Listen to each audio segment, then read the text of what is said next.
The struggle is real. Yeah.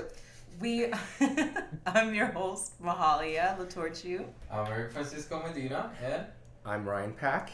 And here with us in the studio is... My name is Brandon. Did you say I gotta do the whole thing. that? I do my whole name. My name is Yeah. Brandon Pridgett. Do I look at that? My name is Brandon Pridgett. I'm from. Hey. Okay. Oh. Jesus. All right, so we're switching things up. Brandon's actually in the studio with us today. And fun fact, he is my boyfriend. Yeah. So yay! But Brandon is also a stand-up comedian and a filmmaker. So we are excited to interview you. But before we do that, we're gonna jump into the topic of the day. Feel free to chime in. Okay. But gentlemen, our topic of the day is cancel culture. How do we feel about canceling celebrities over things that they said?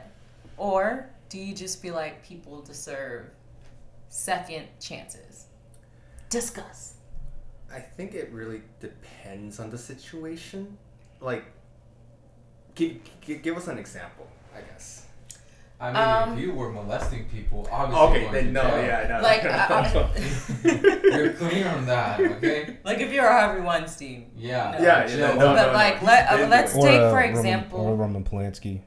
I guys are Oh good. yes, Roman Polanski. Who's the other guy? Who's the Jewish guy? The director? What's his name? I don't want to say a name. Woody Allen. Woody Allen too. Woody Allen. Yeah, those Yeah. guys. Yeah, he married Those guys get a his pass. Everyone's just like, oh, they're weirdos. Like, no, He married his daughter. yeah, that's What? Yeah, that's Yeah. fucking creepy. that's it. Questionable. And his Ugh. son, Ronan Farrow, isn't Yeah. that his name? I think He's so. the one that like uncovered the whole Harvey Weinstein thing, and I think he hates he his was dad. the one? Yeah. Oh, wow. You know what's weird? Harvey Weinstein's assistant is now working with Kathleen Kennedy to write a story for Star Wars. Oh. Ooh. Kathleen Kennedy is in charge of Star Wars and Lucasfilm. Yes, so her I assistant. did not know that. So Harvey Weinstein's assistant is now one of the. She wants to write a female-centric thing for the Star Wars Oh, franchise. I saw the poster for. I mean, the artwork for it. Yeah, I saw that and I was like, you gotta say something. You had to know what was going on. Brandon believes that Kathleen Kennedy ruined Star Wars. Oh, it's not a belief. It's like obvious facts proven by numbers. We're not talking about that. We're talking about cancel culture. But it's not like, okay, so the first Star Wars movie makes $2 billion, the next one makes 1.5, and the next one makes 1.2. Now, you wouldn't feel so bad if this was just like an off-brand Marvel movie like Ant-Man. Like, if Ant-Man makes 1.2, you're like, great. This is fucking Star Wars, right? This is a license to print money, right? And especially with how successful Disney's other properties like the Avengers have been and all the Marvel properties, you have to look at that as a disappointment. But we're talking about cancel culture. Yes. Well, we'll get Yes. into that But debate later. Cancel culture is weird, right? Because there's some things that like you definitely should hold people accountable for in the context of today. But if you take a look at like when people wanted to cancel Robert Downey Jr., I think what you're seeing is a giant overreaction to like the sensitivity of the times, right? So first off, you can't. I'm not saying you can't get mad at something that somebody did 10 years ago. Like, when did Chopper Thunder come out? Like 2008? Yeah. So it's like 12 years ago. But I think you also have to take into context like what that person was doing. So the whole point of Robert Downey Jr.'s character in that movie was to point out how Hollywood will go out of its way to cast a white dude, then make him black or different ethnicity. Which, fun fact, there's a movie where John Wayne plays Genghis Khan, and it is the most hilarious thing you'll ever see. It's awful. It's It's oh my god! He I literally wasn't just he rides up on a horse. Howdy there, Mongols! I'm like, wait, what are you doing here, John? Get the fuck out of here, man! No, I definitely think cancel culture is very annoying to me because I think it really depends on what the person did. Like, Right. obviously, if we're a Harvey Weinstein, then you need no to be excuse. canceled. Right. But Yeah. the reason why you need to be canceled is because your behavior has not changed. Mm. You are continuing this toxic, very abusive behavior. And even But though stuff like that, like Harvey Weinstein. I mean, what he did was just Before you guys- deplorable. But if you do something assaulting somebody else, if you Yeah. hurt somebody else, even though you did it a long time ago, you still need to pay for it. Even Yeah, though yeah, you yeah, haven't yeah. paid. Continue. Sorry, no, yeah. I'm trying to clarifying. save you. But Harvey Thank you for Weinstein's like clarifying. I think one of the more extreme examples, Yes, right? but Yes. let me talk about Kevin Hart, for example. So we all know Kevin Hart made a joke 10 years ago, I think it was. It was a gay joke. Yeah. And he received a lot of backlash for it. early on in his career, and he apologized for it. But it once again resurfaced. They took the Oscars from him. That was what I was just about to say. Yeah. When he was going to host the Oscars, they demanded that he apologize again, and he didn't want to apologize because he was like, I already apologized for it. What is the point of me constantly apologizing for it? And that really bothered me because the early 2000s was some wild shit.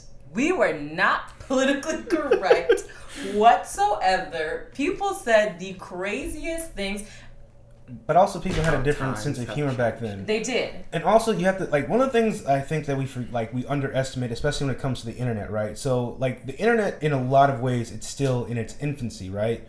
And one of the things that, like, humans have a terrible time of doing is comprehending time, right? So, like, when you're 18, you can't really fathom 10 years, because 10 years from that, you were 8. So you have no idea what the fuck you're doing at 8. Now, at 28, you know, you understand, like, oh, when I was 18, this is how I felt, this is what I was doing. Now, the internet, in a lot of ways, is like this permanent record, right? So you can go back, like, to find those tweets that he tweeted out, you had to be there for a minute. Like, you had to sit down and search for them. And I think that cancel culture is kind of a slippery slope, and a hilarious slippery slope, because I cannot wait until our generation of people start running for, like, Senate and president and like mayor and stuff. Oh my god, because I'm guaranteeing you there's gonna be like a dick pic you sent at like 4 a.m. in 2010. On Snapchat is gonna be revealed. Exactly. Everything on Snapchat, especially the times when we were like, oh, Snapchat saves nothing, and then a year or two later we realized, oh shit, they saved fucking everything. Yeah. Like there's gonna be a lot. It's gonna be trouble. In my mind, it's gonna be some like presidential candidate, and he's gonna be like, "Did you send this dick pic 2 years in 2010?" Well, you know that's not my dick. First off, but if it was my dick, I'd be proud to have it, and I'm pretty sure it's a God-fearing American dick. So you know, even if it was, you know, and here's the thing, like. At one point, that became rhetoric in the Hillary Clinton and Donald Trump election. You think society's going to elevate from then? Like, I feel the whole email debacle. Exactly. So I feel like we're just going to get pettier as a society, especially when you can just go look up anything, right? Yeah. And then you're taking something from 10 years ago, which in comedy, especially in comedy, right? There are just things that happened a long time ago that, like, was funny then that's not funny now, right? There's a reason that you can't find certain Looney Tunes episodes. Yeah. Right? Yeah. Yeah. Yeah. I mean, it's interesting because, like you were saying, 10 years ago, you're not the same person today that you were 10 years ago. Right. You have grown, you have learned, and cancel culture doesn't allow somebody to recover, change, and learn. Yeah. How are you gonna treat? How you want people to do better if they don't know what they're doing? I mean, if they don't know how to act with something, and you're just gonna cancel them and be like, "Hey, bye." Because there's obviously been people change over time. Of course, it happens. I'm not the same person that I was last year. It does, and to hold celebrities to a point where they can't redeem themselves, or to a point where you're not allowed to grow. That's ridiculous to me, because they're people too. They change over time, and also, the amount of pressure that they're under, the amount of scrutiny that they're under, is so much different than for the average person. And I think there needs to be some sympathy when it comes to that. You see how it affects. Now, what scares me is how it affects like average people, right? So, like, there's, like, especially for, like, these kids who, like, go on Snapchat and they'll write some racist shit and they'll get kicked out of university. Well, I mean, yeah, you may have taught them a lesson, but you've ultimately ruined their life, and it's not going to make that person change. It's going to further harden their beliefs, right? Dig deep into their they're going to be dicks. Especially if the wrong people start to validate them. That's where cancel culture gets very difficult, like, gets very dangerous. Is the wrong people come to their aid, and so they double down on their views. Yeah, right. And didn't that happen to this kid, the horrible kid who did the shooting at the church? That he found a group. Dylan Ruth. Yeah, there are people that were like bailing him out and like doing shit. Like, I personally think, and I think it should be a law, that if you're like caught doing this racist thing, like, especially if you're like a celebrity or a politician, whatever, there should be like a rehabilitation course. I don't think it should be a law. That's because how do you regulate that? That's weird. I don't like the government myself. But that should. I mean, there should be. But like, you know how like the Conversations court and- can mandate if you get caught doing something, Well- especially like the Karens that call the police on people. Yeah. Let's take that for example. Yeah. If you do that, I feel like it should be mandated that you like taking anger management. You should take race relations. Or I just break course. into your house. No, Brandon, No, you don't Brandon. break. That's a Guys, he's Brandon! a comedian. Oh Remember my the God. entire episode. that This he's a is our comedian. entire relationship. Is me saying, Brandon, oh my God, please. You know, like that's fucked up. But that's kind of like secretly one of my pastimes is like scaring white people. I don't do it anymore because Oh it's too my dangerous. God, Brandon. I remember one time. Oh my God! One time I was on a plane. Brandon. And it was this family, but they got seated in different sections, right? So it was the daughter and the mom, and I had to sit in between them. And the husband was sitting like 3 rows up, right? So when I get down and I sit down, and the husband like does this thing, he turns back, goes, "Oh shit!" He looks at his wife, he goes,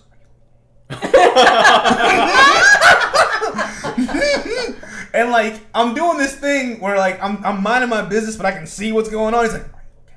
And she's like, "Oh, I'm fine." He's like, "You want to switch? You want to switch?" And I look up and he goes, "Oh, I'm just looking around." You know, I was like, okay. I see how this is gonna go. The whole trip, I just listened to the loudest, most ridiculous trap music I had, and I read a book, and they were just like, "Oh my God, I don't know what to do. He's educated and he's a gangster. If I push the button, do we land the plane? I don't."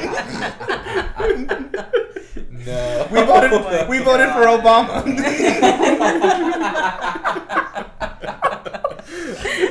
Oh my But God. I guess going back to also cancel, wrapping this conversation up, I think the whole issue about that is just you just also make people think that they're perfect and everybody should think like you.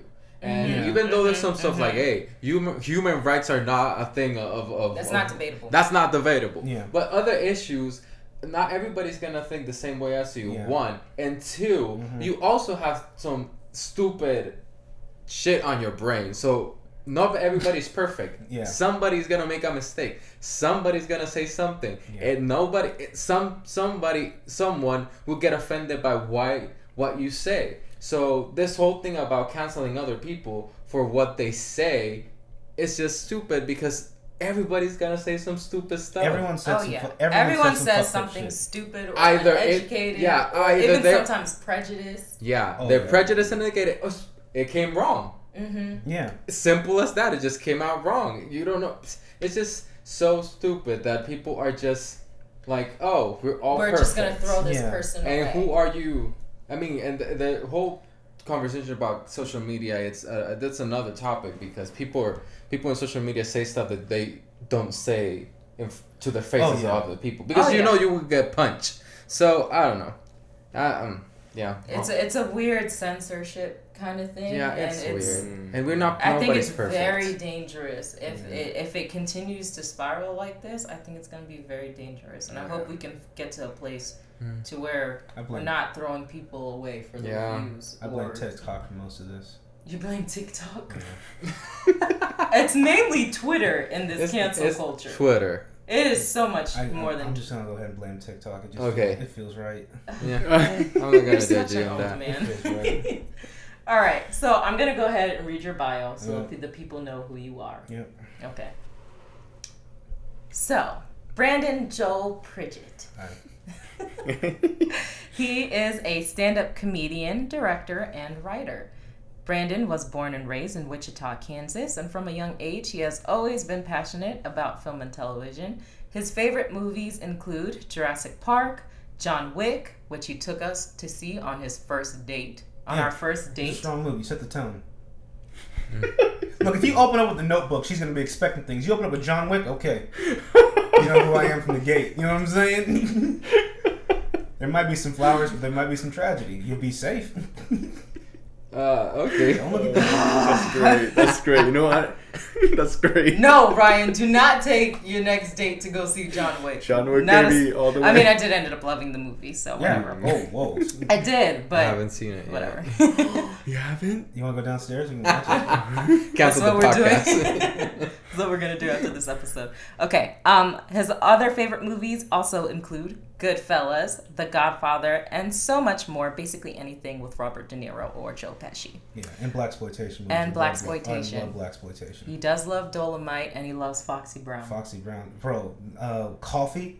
If y'all haven't seen Coffee, first off, go set yourself on fire. That's a tremendous movie.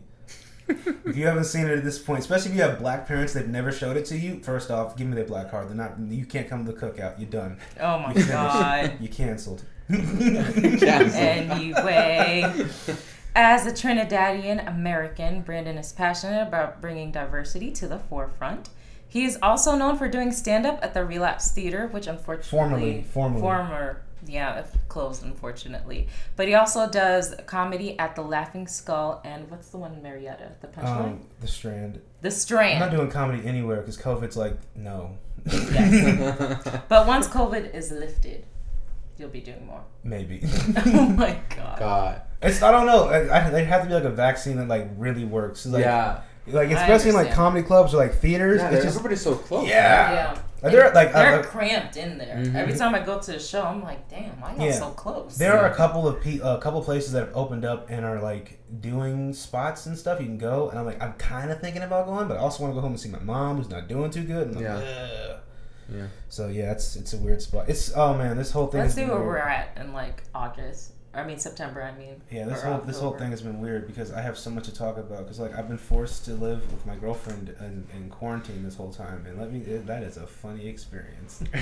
it's funny. He just doesn't like that I'm bougie, and that whatever. We're gonna move on. Yeah, moving on. We're gonna move because she God said so. damn it. We're moving on. That's how like old couples argue. Like they argue in front of you. Oh well, she's the boss, so I guess we gotta go, right? Come on, kids, we gotta go because your mom said so.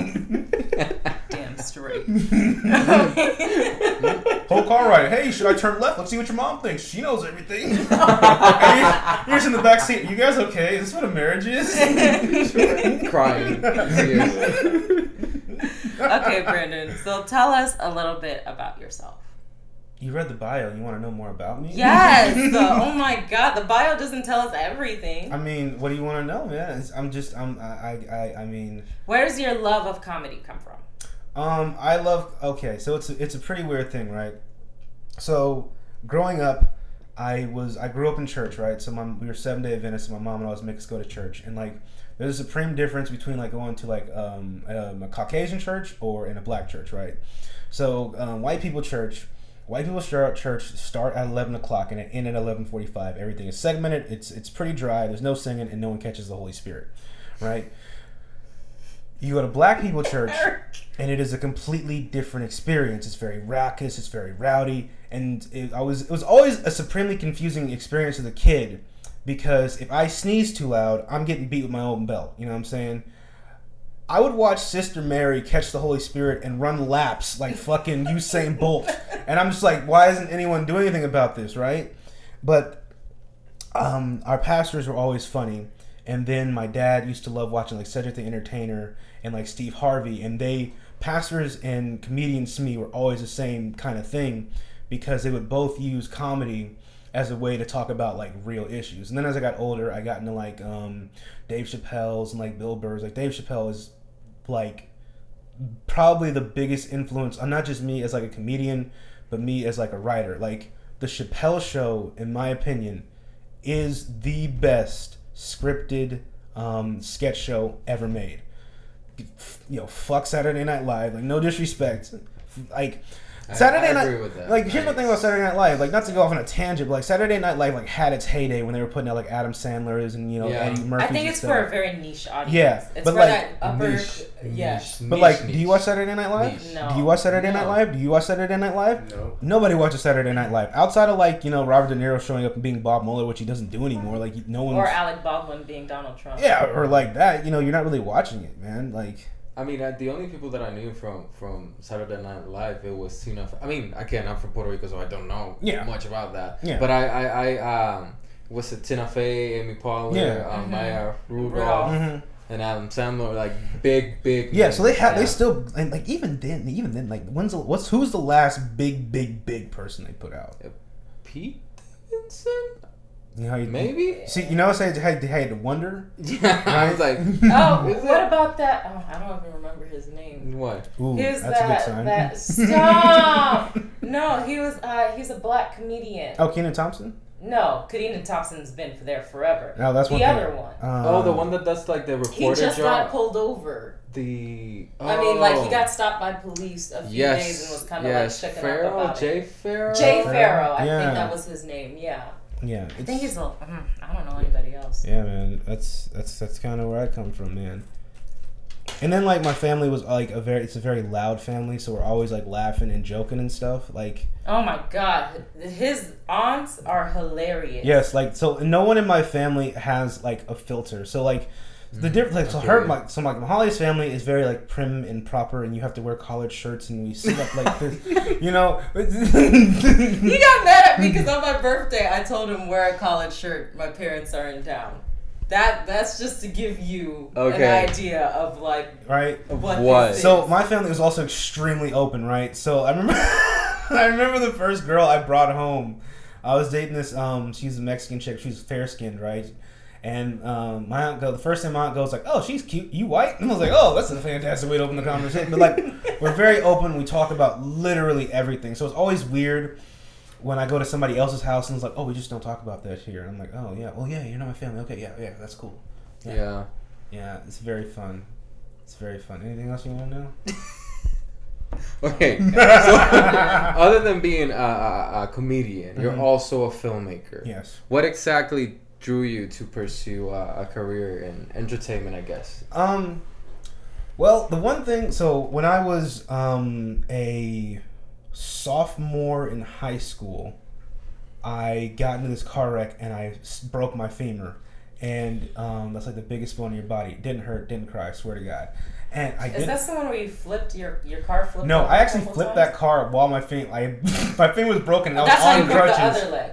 No, so you have flipped a car twice. I've gotten one car wreck and I flipped one car. It was tremendous. I recommend it. Kids at home. No. Don't do it. Don't do it. No. Oh my God. Do it in Grand Theft Auto though. But no, so I broke my leg, right? And like I was like 15 or 16. So at that age, that's still the age where you walk up to kids and like, "Hey, work hard and believe you can be anything," right? So you haven't. At a point I was playing like a shitload of Madden, and I was watching like a lot of movies, and I was like, "Oh, this is a cool movie. What's this about?" And then I started to look, what does a script supervisor do? What does an art director do? What's a camera guy do? What does a DP? How does a script work? How do you form these things? And I started tracking actors. Then I got into like I got really deep into IMDb, and I was like, wow, I could do this. I could like make movies, right? And I watched I've watched a lot of movies. I mean, because I had nothing but time, man. Like, when your leg is broke and, like... I'm seriously! Like, when your leg is broke and you're at home, you know what I'm saying? You just have a shitload of time. And I'm like, I'm watching, like, literally everything.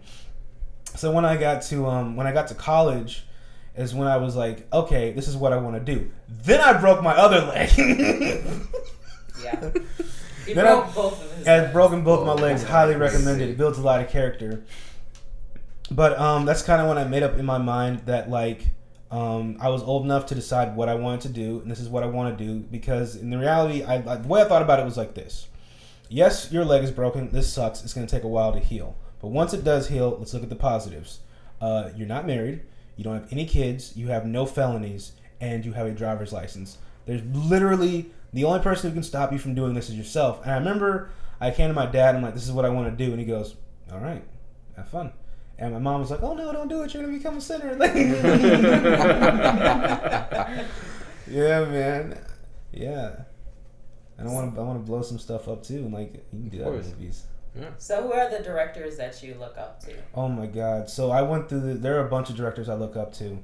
So the first one, you obviously start out with like Steven Spielberg when you watch Jurassic Park. Like, I remember when Jurassic Park came out. Like, I remember when Jurassic Park came out. You didn't want when it came out in '93. I was born in '91. So when it came on TV, it was one of those things where as a kid, if you could say "shut the fuck up" in the house, you would. This is one of those movies like "shut up." Jurassic Park is on. Then Terminator 2 came out, and you're like, "Whoa, this is dope."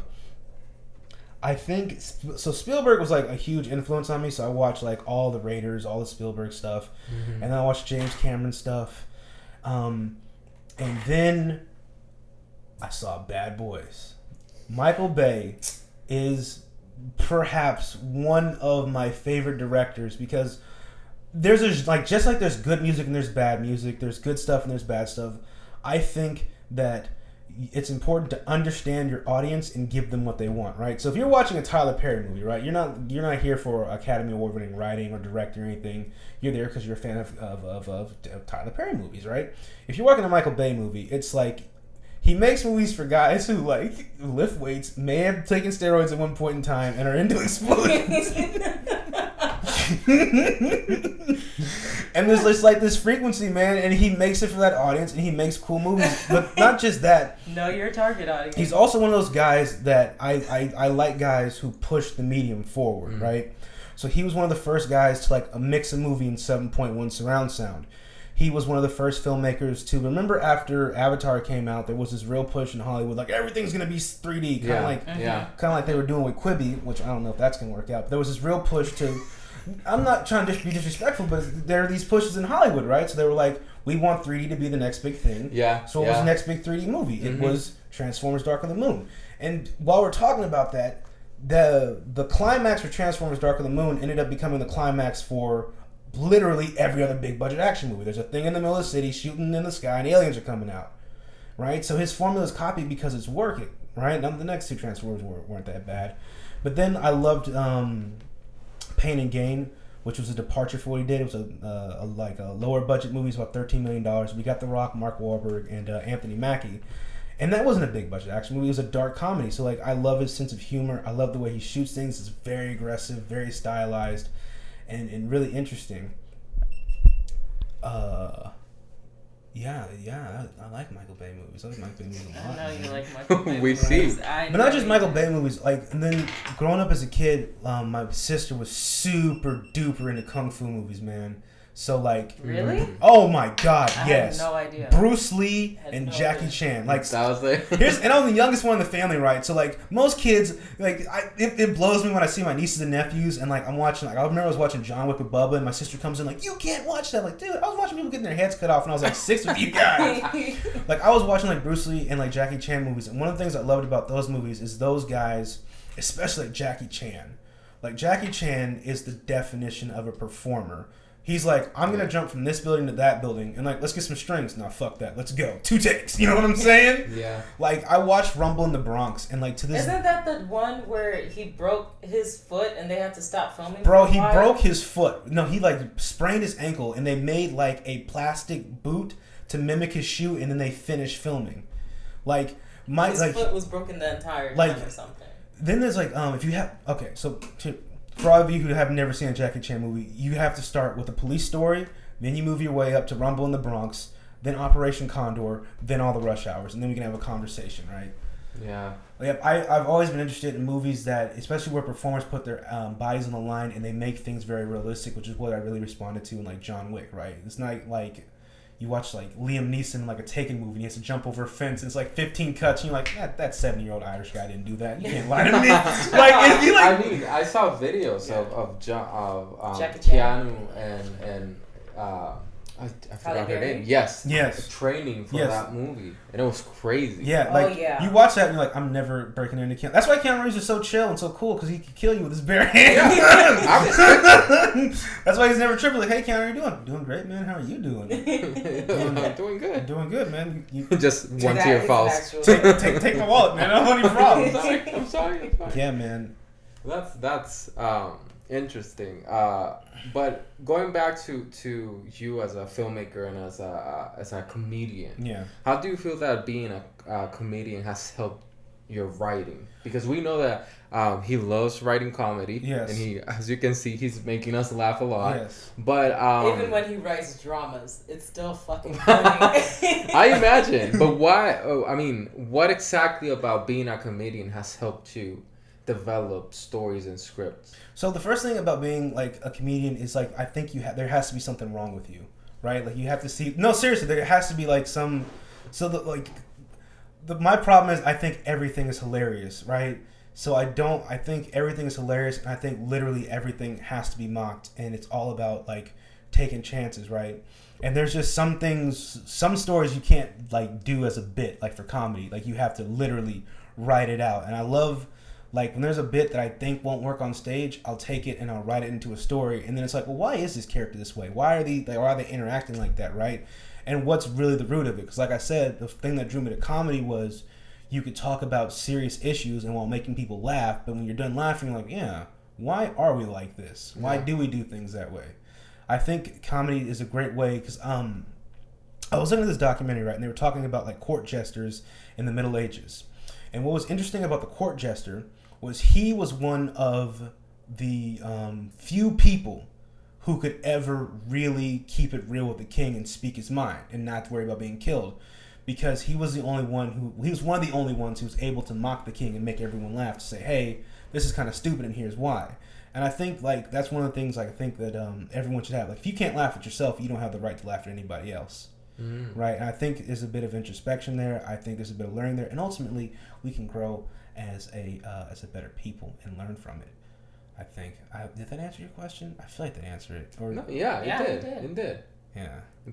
It's cool to hear that perspective Mm-hmm. from a comedian as a writer. So that's. And just so you guys know, he does laugh at everything. Oh my God! Yeah. When we watched it, he laughed when Georgie got his arms cut off. He was dying in the theaters, and I was like, Brandon, shut the fuck up. Okay, here's my thing about that. Shut the I'm gonna tell you why that's funny. You wanna know what's funny? Okay, so if you've seen it, this is the beginning of the movie. It's Georgie, and he's first off, this is like 6-year-old kid running through the streets while it's raining, right? And his brother like gave him this paper boat, and it goes down in this gutter, and there's a clown living in there. And then here's the thing. Clowns don't live in gutters, right? If you haven't figured this out by 6, we can't help you, right? But it's not just any clown. Like, if you go look up what Pennywise looks like, he looks like this. Jesus Christ. Are you good, bro? Camera flew. Sorry, guys. Damn. He knocked the camera over. So excited. But, like, if you look at Pennywise, if you Google him, that's like a demonic-looking clown. And Georgie's over like, hey, what do you want? And the clown's like, come down here. And he gets eaten. I'm like, well, that's natural selection, man. Like, Georgie wasn't going to grow up and be like a fucking, like, Nobel Prize winner. You know what I'm saying? He's going to be like one of those people who drinks bleach because he thinks he can cure the coronavirus. Oh, man. no. We didn't lose a first-round pick there. Nuts. Oh, Brandon. Oh. Every time. We could be watching something really sad or really emotional. I'm here in my feelings. My eyes are tearing up. And Brandon's over here stifling laughter. Oh, my God. But, Brandon, tell us. What is the difference between doing stand-up and writing comedies? Because I think a lot of people think they're the same thing. But from watching you work, I can see that there is a clear difference between that. So can you just talk a little bit about everyone's writing process is going to be different. And, like, I don't consider myself to be, like, the greatest stand-up in the world. Like, I go out there and I, like, be honest with you, if I go out 10 times in a row, I'm probably going to eat dick probably 9 of those 10 times I'm going to eat dick. So my process is simple, right? I always have to talk it out, right? So if I'm gonna do a bit, it usually comes from like the Georgie thing, that was a bit. So it's like, why did I find that funny? And I explain myself. But if it's at a bit and it involves more than one person, I'm like, this has to be written. And like you'll hear me, like I'll literally be at my computer at 3 a.m. and I'll be like talking in a voice and they'll be saying something outrageous. But like the things I like to make fun of are like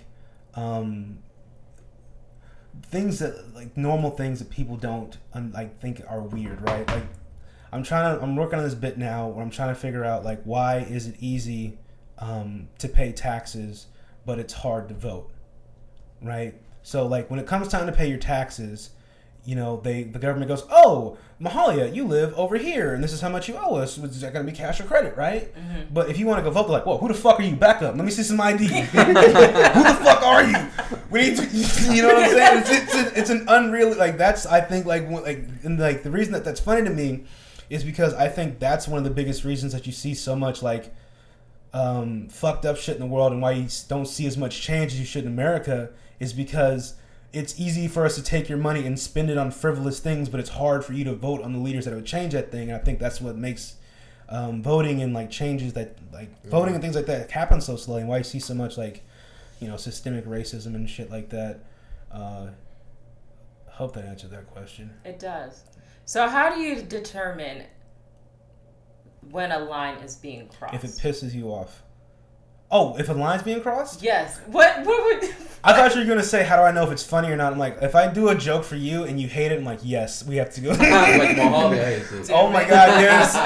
Yes, I think that's only not worked once. When I did the Georgie bit for the first time in front of her, she goes, you can't say that. I'm like, oh my God, so we're going tonight. No, but like, how do you... Like, because I imagine, as you said, like, comedians, they like to make light, they like to make fun of the things that are hard to talk about. So how do you determine the line between when it's too far? Another one of my favorite comedians was this dude from New York. His name was Patrice O'Neal, and he passed away, but he was probably one of the realest comedians ever. And he says, especially if you're doing comedy, you're not going up there to offend people. Like, that's not what you're doing. You're going up there to try and be funny, right? And the thing about, especially doing stand-up, is you can't go up there and wonder if you're going to offend someone. You just got to do your material, because at the end of the day, the intent is to be funny. So are you going to say things that cross the line? Absolutely. And you're never really going to know where that line is until you cross it, right? Mm-hmm. Like, obviously, as a white dude, you're not going to go into a comedy club and just start dropping the N-bomb, because that's not going to be funny. Now, you can find ways to work around it, right? Because there's obviously a line there, but like, at the end of the day, you just gotta go up there. It's fucked up to say, but like, you just gotta go with your balls, man. Like, if you feel it in your balls, go ahead and say it. It might work, it might not, but that's just comedy. It is what it is. That's getting to be weirder and weirder now because of, like you said, cancel culture, right? So there are people like that go to comedy shows who aren't there to like laugh at stuff. They're looking to tear people down. They go, that joke's offensive, and like they'll take your bit. They'll take it out of context and they'll throw it up on like TikTok, and then they'll be like, "Look at how this person's this, that, and the other." TikTok, Twitter, whatever. They'll put the TikTok link on Twitter, and then they'll be like, "Look at this person out of context." It's weird, but I think you just got to go with like how you feel and go with your brand of comedy, and you got to believe in what you're doing. And like I said, there's a chance that it might not work, but you're up there to be funny, and you literally can't let that kind of criticism like get to you, like. Ultimately, me. Like, one of my biggest things is I don't let other people's opinions like phase me at all.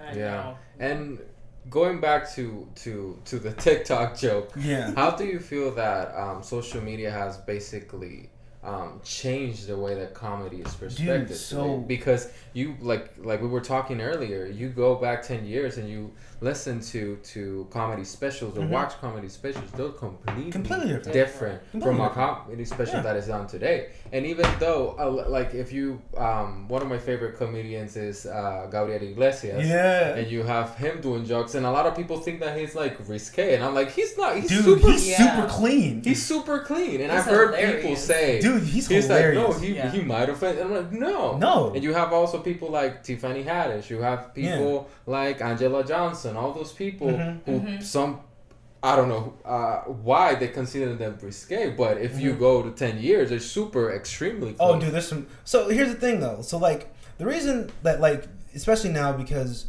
All right, so younger people judge older generations because you haven't lived long enough to fuck up yet, right? Yeah. It's easy to judge people when you're not the one writing the laws or driving the car. So, like, there's this weird period between, like, the age of, like, 18 to 30 where, like, between, like, 18 and, like, 24, you're like, these are what I believe and you can't change my mind. It's like, well, yeah, you haven't experienced life yet, right? That's what I'm saying. Like, those, they're going to be mad, but that's not your audience, man. Like, look at...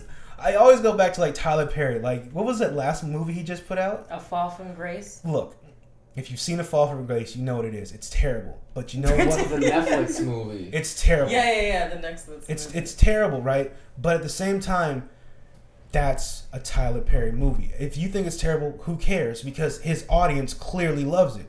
You don't. That's the biggest problem I think with people is people try to get everyone to like you.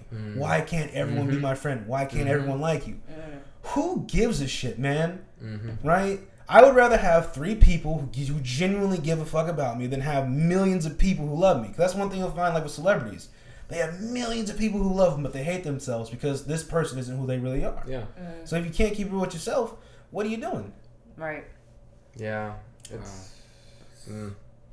Yeah, very eloquently put. Well, you're probably doing cocaine because you hate yourself. Oh my God! I knew he was gonna ruin it somehow. But that's real, right? You can't expect everyone to like you, man. Especially if you're Christian, right? Like if you're Christian, like you look at Jesus' life.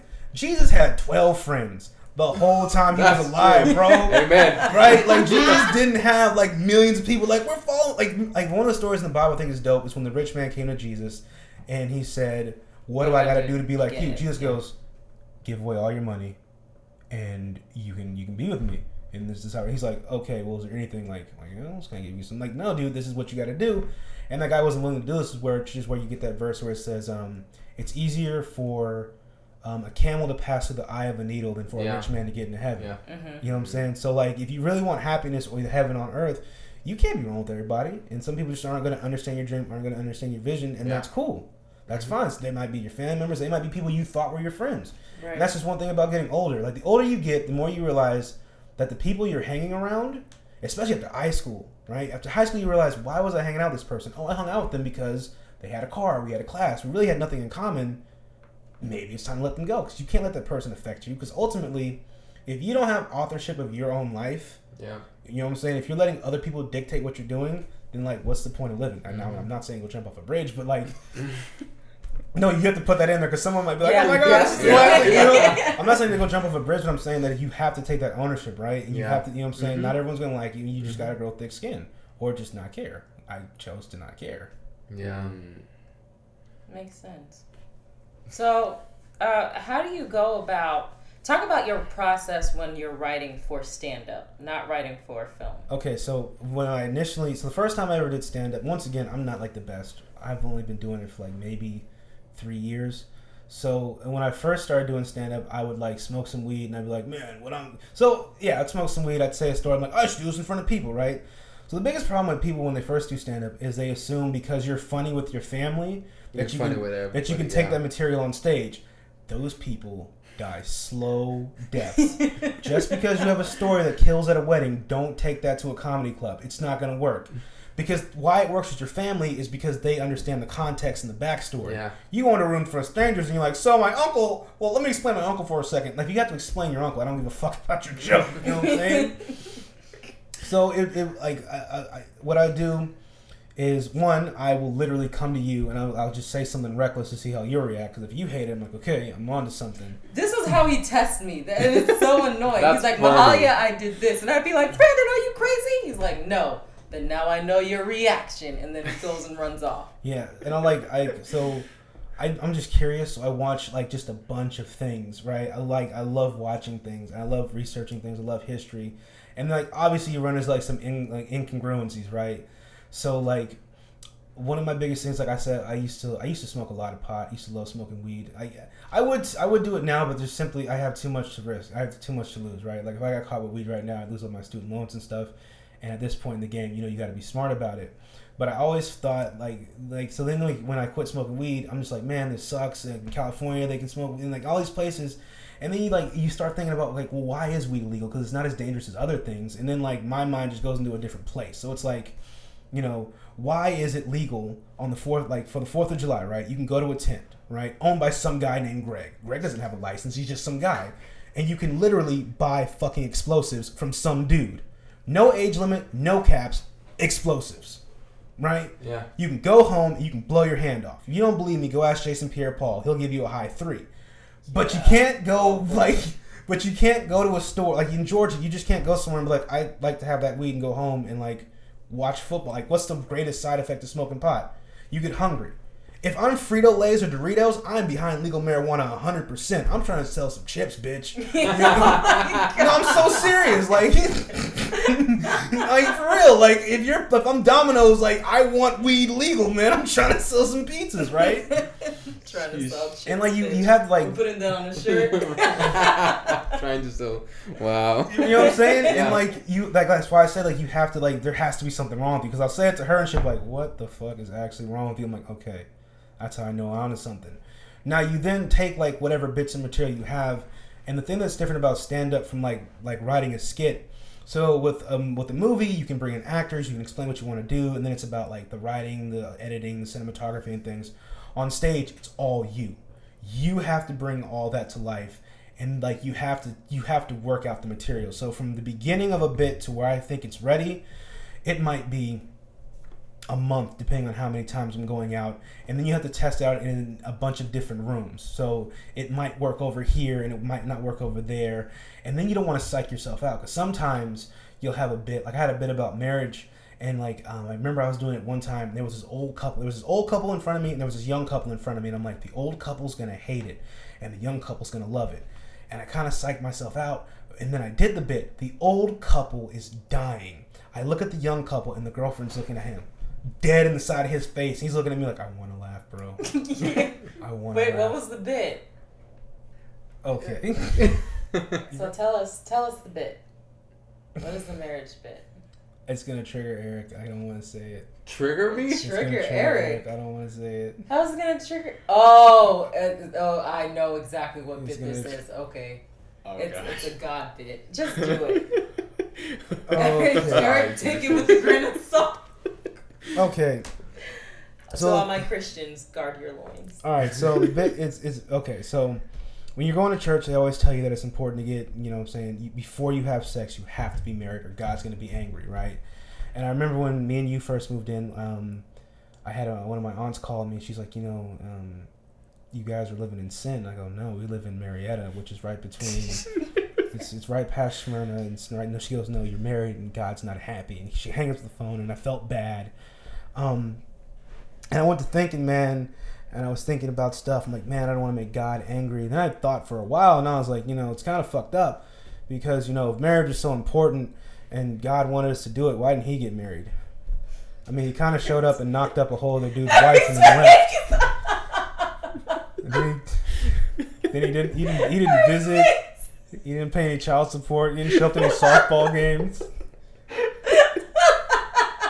And then when he died super young, everyone was kind of surprised. You know what I mean?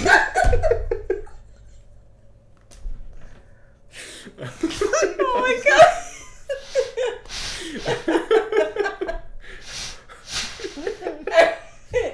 Eric, would you like to pray now? Okay, to wrap up this interview. Everybody's at the table is Christian. Okay. I forgot the question I asked you before then. We went off on a tangent. What? I said your process of writing. Yeah, so you did the marriage bit. The old couple thought it was hilarious. The new couple was like, I'm going to kill you. So it'll be things like that. And then it's just working out material. And you have to keep working on material, right? So my process is this. I write in a journal. And then, for class, whatever assignment they give us in, class, for a writing assignment, I always try, one or two ideas I've had. So there was the one about the Jeter Lover where the guy comes out. Yeah. So, I'll take those ideas. But with stand-up, you just got to go out and work the material, right? And as you work it out, you'll figure out what words you can take out of it, what words you need to add, how much energy to have. Because, with me, I love being high energy. So if I go in there and I'm tired, it's just not gonna land, right? And then there's this weird moment where you and the audience get into this your frequencies line up, right? And the only way I can explain it is it's like an out of body experience where you're on autopilot and the things are coming out of your mouth. You're just like, who the fuck is this talking? It's kind of like a runner's high, but for comedians. Way better, because running's stupid, but it is, man. I ran 100 miles. And I didn't stretch, man. I told you to stretch. My groin hurts. 100 miles in a month, and I told him, you idiot, you need to stretch first. And he was like, stretching is for... I don't want to say what he said. I said stretching for pussies. He did. Stretching is for pussies. It's not stretch. Every time he'd come back, he'd be limping like, my God. Oh, no. There was once where he... almost called me to pick him up because he got lost running and he had no energy to come back home. Oh my God, yeah, man. But it's just a matter of working it out. And then also it's one thing I wish I'd done more for the pandemic is reach out to more of the Atlanta community, the Atlanta comedy community. Because when I came here, I was still trying to figure my groove. Then I got into school, so I really wasn't able to do stand up as much as I wanted to. But the one thing I've appreciated about this time we've had away is I think the coronavirus, at least for me, that's how I choose to view it, it's this giant reset button, and you should be taking this time to evaluate why you're doing what you're doing, right?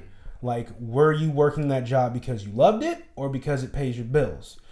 Are you hanging out with people because they fulfill you, or you just need company, right? So it's given me this deep time to appreciate what I was doing and understand why I miss it, so that when it becomes a viable thing, I will not take it for granted and make it a point to do. Yeah. Wow. Well said. Well said. Very well said. Yeah. And to wrap up this conversation, we're gonna ask the most important question of the struggle is real. Drugs. Which I'm pretty sure we already answered this question. Yes. Is it drugs? But no, it's not drugs. No, it's Stop not drugs. What's your favorite movie and what's your favorite show? My favorite movie? Oh, that's such a loaded question because, like, I gotta pick one. Yeah. Bro, okay. So, my favorite movie, I had, during this break, I love watching blaxploitation movies, man. Foxy Brown might be the greatest movie I've ever seen in the history of ever. Like, there's this weird thing now where everyone's like, we need to have strong female characters, but no one's actually writing strong female characters, right? So, like, Captain Marvel was this movie, was supposed to be this empowering thing for young girls, and it's really just like an arrogant white lady walking around punching people. You know what I'm saying? But it is. She shows up. I need the files. Why? Psh, I'm a woman. Give me. You know what I'm saying? There's nothing like. You know, I get what you're going for, but you're not executing it well. Foxy Brown is literally this movie about a black woman who is a whole lot of woman, bro, and she just whoops ass, and she's put in these situations, man. It's, oh my God, it's a tremendous movie. If you're going to write a strong female character, fuck everything that's out right now. Go watch Foxy Brown. It's tremendous. Also, don't let your kids watch it because Pam Grier's boobs pop out a lot. They do. Like, I watched the movie lot of nudity for the first time. You're like, oh. Yeah. It's just, she'll just be punching someone. Oh, boobs slip. Straight sorry, up. sorry. There was a cat fight. The cat fight starts fight with the girl like pouring wine on her and like popping her top off. And I'm like, I think the point was across with the wine. And as a guy who loves nudity in movies, I'm like, come on, there's a little too much nudity. It was a lot, but I will agree that Foxy Brown is a very strong female character. There's strong character there, and it's not like they don't beat you over the head with it. Where it's like, we are women. This is what. Well, damn, you didn't have to break it. Shut up. Shut up. Stop speaking. This is why I said we need to tripod. Yeah, we need a tripod. Yes, for sure. Oh man. Great. Yeah, and my favorite TV show, I guess the one I'm on right now. I just watched this TV show on Hulu from the guys who made Rick and Morty called Solar Opposites. Is that about the alien, the weird alien thing? Yeah, like I love science fiction shows like that because it has like on the surface like this sitcom like plot and character structure. Yeah. But then there's this world they develop underneath it that's super dope and really interesting, and it's hilarious. I love it. I wish I could still do drugs and watch it, but hey, we gotta be a good example. You don't need drugs to be successful in this life. Unless you want to be a bodybuilder. You juice it up, bro. What's wrong with you? Oh my God. This is what I live with 24/7, people. Yeah. But Brandon, thank you for joining us. Thank you so much. Can you tell the people your social media so that way they can find the social medias that I'm on the Instagram at Joel underscore Joel underscore Joel underscore. How do you mispronounce? How you gonna tell me how to pronounce my goddamn name? It's my name. Brandon Joel Pridgett. You want to tell him then? Since you. That's what I'm talking about. See what I'm saying? This is what your girl does. She tell you to tell something, then we correcting you Anyway. I'm sorry. It's Joel underscore the Wise. I'm on the Facebook, Brandon J. Pridgett. I have a podcast. I have two podcasts. Yes. One of them is called The Art of the Conversation, and it's really simple. I bring in interesting people, and we just talk, which is something I feel like we need more of, is face-to-face conversations. Mm-hmm. And we just talk about any and everything. My other podcast is called Can We Be Honest? And I pick a subject. It's a monologue podcast, and I literally just go deep on it. Like, I think the first topic we're going to talk about is Quibi. So I think it's a good place to start. Nice. It's basically, what really grinds my gears. Yeah, but I didn't want to sound like an old dude, so I'm gonna. Okay, Brendan. I think Well- it's like an old man complaining. These damn kids. Okay, well, thank you for joining us. Yeah. We're gonna wrap this up. As always, guys, please like, comment, and support. You can leave us a review on Apple Podcasts. The more reviews that you leave, especially 5-star reviews, the more it helps our podcast grow. Don't forget to check out the merch store. You can buy everything from t-shirts, hats, mugs, dog bandanas, even baby bibs if you have kids. So please like and comment and support. Yeah. Anyone else have anything to add? Great conversation. Yeah, really. It was fun well having said. someone actually in the studio. Yeah. It's way, Stay away from drugs. Thank you. Thank No, you. seriously, babe. stay away from them. They're bad for you. Unless you get it from a doctor. Okay. Stop. Oh my god. Thank you, guys. Okay, we're gonna wrap this up. God damn it, Brendan. Doctors, you have Okay. the best drugs, man. You just. Stop it. Stop. Just, I'm turning off your microphone. That's okay. Oh shit, I didn't turn it off. It's Okay. Phantom powered, so. Oh, damn it. Okay, well, bye, guys. Bye. Bye. Stay in school. Oh my god.